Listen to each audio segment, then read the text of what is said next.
আমি ভালো নাই, কারণ আপনার মতো করে কেউ ফোন করে বলে না রাত 11টা বাজে, অনেক রাত, বাসায় চলে যান প্লিজ। আপনার মতো করে কেউ বলে না যে আপনি আর স্মোক করবেন না যখন জ্বর হয় আমার।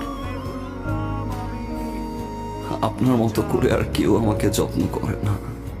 দোষটা কি আমার ছিল? যখন আমি ভালোবাসতে গেলাম আপনি চলে গেলেন। আমি আপনার জন্য সবকিছু ছেড়ে দিছি, যেটার জন্য আমি সেলফিশ ছিলাম, স্বার্থপর ছিলাম, যেই স্বার্থের কারণে আমি যাকে ভালোবাসলাম তাকে সারা জীবনের জন্য হারাইলাম। আমি ছেড়ে দিছি।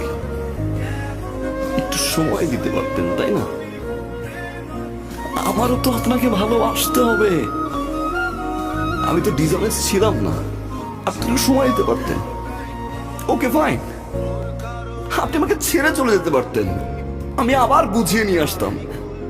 বিয়েটা করা কি খুব জরুরি ছিল?